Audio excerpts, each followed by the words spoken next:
നമുക്ക് എന്തായാലും സ്മിതയെ വിളിക്കാം. സ്മിത ഇവിടെ വന്നിട്ടുണ്ട്. സ്മിത ഇല്ലാത്തപ്പോൾ സ്മിതയെക്കുറിച്ച് കുറേ കാര്യങ്ങൾ ഞങ്ങൾ സംസാരിച്ചു. എന്തായാലും കുറച്ച് കാര്യങ്ങളും കൂടെ സ്മിതയെക്കുറിച്ച് അറിയാം. ഒന്ന് കാണാം നമുക്ക്. സ്മിതയ്ക്ക് വയസ്സ് 28, 2 കുട്ടികളുടെ അമ്മ, ഭർത്താവ് ഉപേക്ഷിച്ചവൾ. ഭർത്താവിനെ പോലെ സ്മിതയും ഉപേക്ഷിച്ചു കുട്ടികളെ. അനാഥരായ കുട്ടികളെക്കുറിച്ച് എപ്പോഴെങ്കിലും വേവലാതിപ്പെട്ടിട്ടുണ്ടോ ഈ അമ്മ? കാണാം നമുക്ക് സ്മിതയുടെ കഥ. സ്മിത അത് കണ്ടിട്ട് എന്ത് തോന്നുന്നു സ്മിത? ആ കമന്റിനെ കുറിച്ച് എന്താണ് സ്മിതയുടെ അഭിപ്രായം? എന്താ പറയാ, എനിക്ക് കുട്ടികളെ വേണം. അപ്പൊ അവര് ഉടനെ കോടതിയില് പുള്ളി വന്ന് അദാലത്തിനെ വിളിപ്പിച്ചപ്പോൾ പുള്ളി പറഞ്ഞത് അത് എനിക്ക് വേറെ ഭർത്താവുണ്ട്, അന്നേരം ഞാൻ വേറെ കല്യാണം കഴിച്ചിട്ടില്ല, ഞാൻ 2 കുട്ടികളെ നോക്കി നിൽക്കുവാണ്, എന്റെ 19ാമത്തെ വയസ്സിൽ ഇട്ടിട്ട് പോയതാണ്.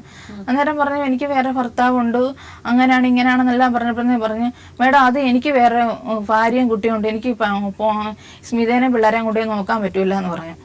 അത് തീർത്ത് പറഞ്ഞു. അപ്പം പറഞ്ഞു അപ്പൊ സ്മിതയ്ക്ക് ഒരു ജീവിതം വേണ്ടേന്ന് ചോദിച്ചാൽ പറഞ്ഞു സ്മിതയ്ക്ക് ജീവിതം വേണ്ടെന്നുള്ള എനിക്കറിയണ്ട. അപ്പൊ വെച്ചാൽ തന്നെ പോലെ തന്നെ സ്മിതയ്ക്ക് ഒരു ജീവിതം വേണം, തനിക്ക് വേറെ ഭാര്യനെ കിട്ടി, സ്മിതയ്ക്ക് വേറെ ഭർത്താവ്, അപ്പൊ പിള്ളേരുടെ കാര്യമോ അതും എനിക്ക് അറിയണ്ട എന്ന് പറഞ്ഞു. നിങ്ങളുടെ താല്പര്യം ഉണ്ടെന്ന് പറഞ്ഞ അയാളെ കുറിച്ച് ഒന്നും അന്വേഷിക്കാതെ നിങ്ങൾക്ക് 40,000 രൂപയും 10 പവനും തന്നു അവര് കല്യാണം കഴിപ്പിച്ചയച്ചു. എല്ലാം കഴിഞ്ഞ് 2 കൊച്ചുങ്ങളെയും പ്രസവിച്ച് എല്ലാം കഴിഞ്ഞിട്ട് പുതിയ ഒരുത്തനെ കണ്ടുപിടിച്ച് നമ്മൾ കല്യാണം കഴിപ്പിച്ച് തെറ്റേ അല്ല. നമ്മുടെ ജീവിതത്തിൽ ഒരു കൂട്ട് വേണമെന്ന് തോന്നി കല്യാണം കഴിക്കുന്നത് തെറ്റല്ല. അയാൾ വേറെ കല്യാണം കഴിച്ചു, അപ്പൊ നമുക്ക് കല്യാണം കഴിക്കാം. പക്ഷെ ഈ കൊച്ചിനെ അയാൾ വേണ്ടാന്ന് പറഞ്ഞവനാണെങ്കിൽ പിന്നെ ഈ പാവത്തുകൾ എന്ത് ചെയ്യുക കൊച്ചുങ്ങളെ പോറ്റാൻ? അല്ല മേഡം, ഞാൻ പിള്ളേരെ നോക്കാൻ ബാധ്യതയാണ്. പിന്നെ അവര് പറയുന്നു ഇല്ല അത് ബാധ്യത അല്ല എന്ന് പറയുന്നു. അത് ബാധ്യത എന്ന് പറഞ്ഞാൽ ഞങ്ങളിപ്പോ ഞാൻ വാടകയ്ക്ക് താമസിക്കുന്നതാണ്. ഇപ്പൊ കോഴിക്കോട് ഞങ്ങൾ 2 കൂടെ ഒരു സ്ഥലത്ത് നിന്ന് വർക്ക് ചെയ്യുവാണ്. അപ്പൊ അവിടെ ഞങ്ങൾക്ക് ചെറിയ റൂം വന്നിരിക്കുന്നതാണ്. അപ്പൊ ഞങ്ങൾക്ക് ഇപ്പൊ ഉടനെ പിള്ളേരെ കൊണ്ടുപോയിട്ട് അവിടെ നോക്കാൻ ഉള്ള അവരുടെ വിധിയോ? നിങ്ങളുടെ ഭർത്താവിന് ഇഷ്ടമല്ലാത്തത് കൊണ്ട്, അയാൾക്ക് ജോലി ഇല്ലാത്തത് കൊണ്ട്, ഞങ്ങൾക്കും ജോലി കിട്ടാത്തത് കൊണ്ട് കോഴിക്കോട് ഞങ്ങളിപ്പോ നോക്കിക്കൊണ്ടിരിക്കുകയാണ്. ഞങ്ങൾ നോക്കിയൊക്കെ എടുത്തു വരുമ്പോ അതുപോലെ എന്താണ് അവിടെ വരുമാനം?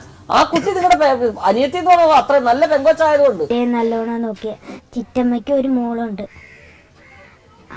അവളെ നോക്കുന്ന പോലെ തന്നെയാണ് എന്നെ അവർ നോക്കി. ചിറ്റയുടെ അടുത്ത് 5ലും 6ലും ഞാൻ നിന്ന് പഠിച്ചത് എന്നായിരുന്നു. പിന്നെ അമ്മമ്മയ്ക്ക് കൂട്ടില്ലാഞ്ഞപ്പോൾ ഞാൻ ഇങ്ങോട്ട് പോന്നു. ഇപ്പം അപ്പൂപ്പന് നട്ടല് മേല, അമ്മമ്മയ്ക്കും മേല. ഞാൻ എൻ്റെ അനിയൻ്റെ തന്നെ ഡ്രസ്സ് അലക്കും, പാത്രം എന്തിച്ചാലും മുറ്റല അടിക്കും. ഒരു ന്യായവും നിങ്ങൾ അർഹിക്കുന്നില്ല, യാതൊരു ന്യായവും അർഹിക്കുന്നില്ല.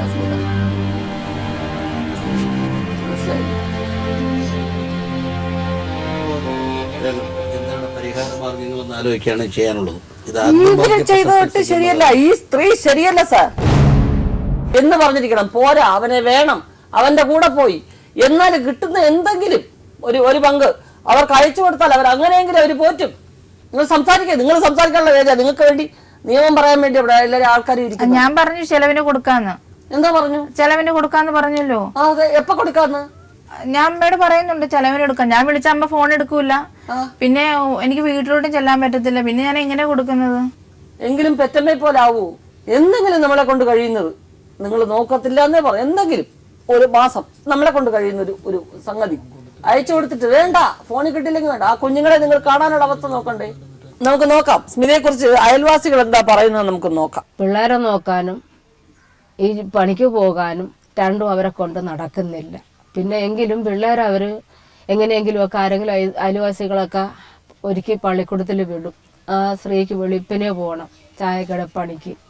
അങ്ങനെ കൊണ്ടുവന്നാണ് അതുങ്ങളുടെ ജീവിതം കഴിയുന്നത്. അപ്പം അങ്ങനെ എൻ്റെ അടുത്ത് വന്ന് ഇതിനെക്കുറിച്ച് പറയുമ്പോൾ ഞാൻ പറയാം, സുധർമ്മ സാരമില്ല, പിള്ളേരല്ലേ, അവർ പ്രാപ്തിയാകും, എങ്ങനെയെങ്കിലും നീ അതുങ്ങളെ വളർത്തി കഴിയുമ്പോൾ നിന്റെ ബുദ്ധിമുട്ട് മാറും എന്ന് ഞാൻ പറയും. ഈ അജീഷ് എപ്പോഴെങ്കിലും ഈ കുട്ടികളെ കാണാൻ ശ്രമിച്ചിട്ടുണ്ടോ? ഇതുവരെയില്ല മേഡം. എത്ര പ്രാവശ്യം കുഞ്ഞുങ്ങൾ ആശുപത്രിയിൽ കിടന്നിരിക്കണം. അന്നൊക്കെ ഈ സ്മിതയെ ഉണ്ടായിരുന്നുള്ളൂ. നമുക്ക് നോക്കാം. ടീച്ചർ, ഈ കുട്ടികളുടെ ടീച്ചേഴ്സിന്റെ അഭിപ്രായങ്ങളും കൂടെ കേൾക്കാം. കുട്ടികളുടെ സ്കൂളിലെ ടീച്ചർ അഭിപ്രായം പറയുന്നത് എന്തുവാന്ന് നമുക്ക് കേൾക്കാം. കഴിഞ്ഞ ദിവസം 2 പേരും ഇവിടെ വന്നിരുന്നു സ്കൂളിൽ. അച്ഛനും അമ്മയും ഇട്ടിട്ട് പോയവരാ. അവരെ കുറിച്ച് അറിയാനാ കൈരളി ചാനലിൽ നിന്ന് വരുവാണ്, അവർക്ക് എന്തോ സഹായം നൽകുന്നതുമായി ബന്ധപ്പെട്ട് വരുവാന്ന് പറഞ്ഞു.